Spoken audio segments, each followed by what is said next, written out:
What's going on, guys? Afflicted Gamer here, back in another Division video, and today we're going to do another exotic weapon review, the Midas. So, when all you touch turns to gold, Solitude will be your only companion, by a first wave agent named Doug Sutton. So for those of you that don't know, way back when the Division first came out, the Midas was one of the go-to weapons, was one of the strongest weapons, one that you could only acquire in the Dark Zone, and very shortly after that took a huge nerf. Now you get it as an exotic and can roll with any random set of talents other than the given talent, Midas. Each bullet you hit with reduces your damage by 1%, and your target's damage by 1% to a max of 20%.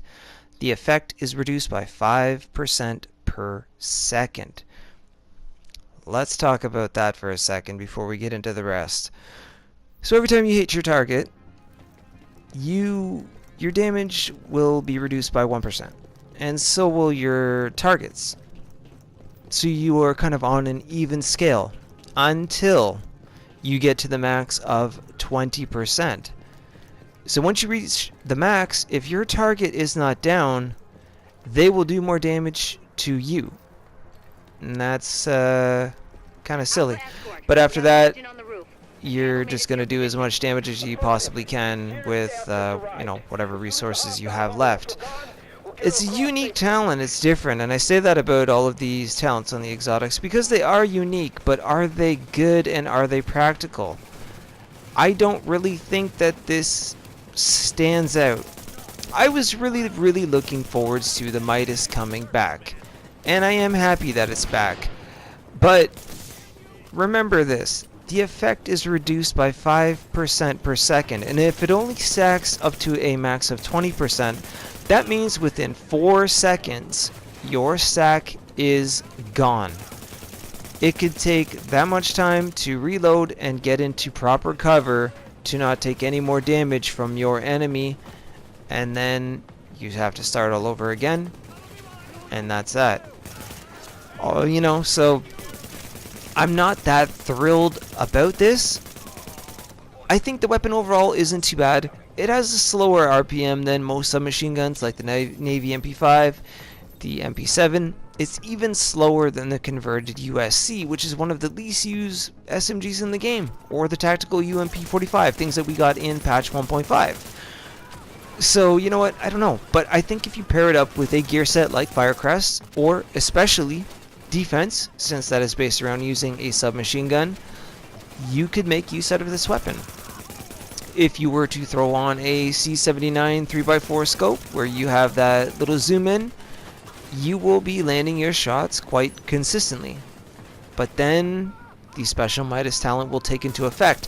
And actually, if you pay attention to the bottom of the screen, right beside my Firecrest symbol right now in red, it is showing my buff and then the Midas screen, and honestly how fast it is gone. That 4 seconds is very quick. So right there you see damage buff, and then you will see it gone.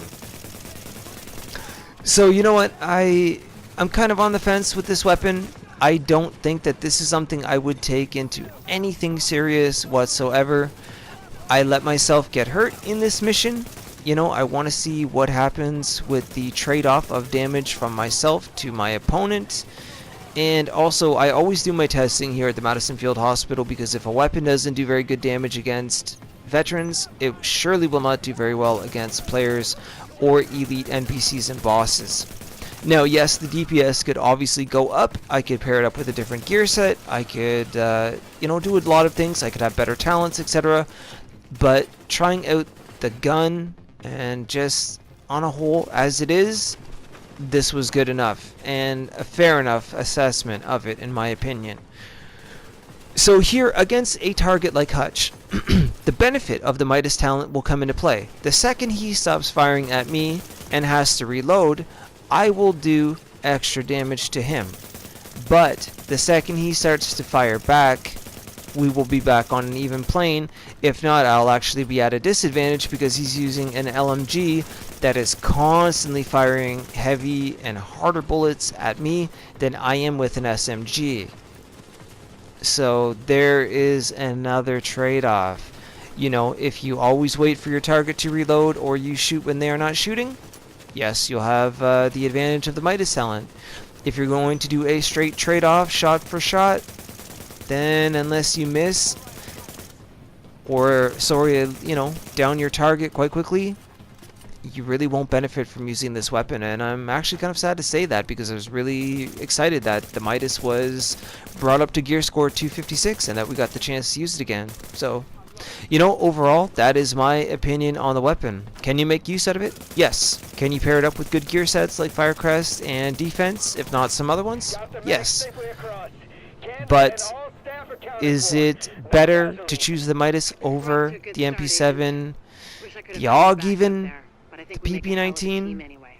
That's going to be your choice. In my opinion, I'm going to have to say no. Anyways, guys, I hope that you did enjoy this review on the Midas. I would love to know your thoughts and comments below about this weapon being brought back. Do you use it? Do you like it? Are you enjoying it? All of that. So if you enjoyed the video, please go ahead and drop a like. Consider subscribing to the channel if you are new for more Division content like this and much more on the way. Don't forget you can follow me on Twitter at AfflictedGamer, and the stream times will be at the end of the video. Alright guys, as always, thank you so much for your time. Enjoy the rest of your day, and I will see you very soon in the next video and the next live stream.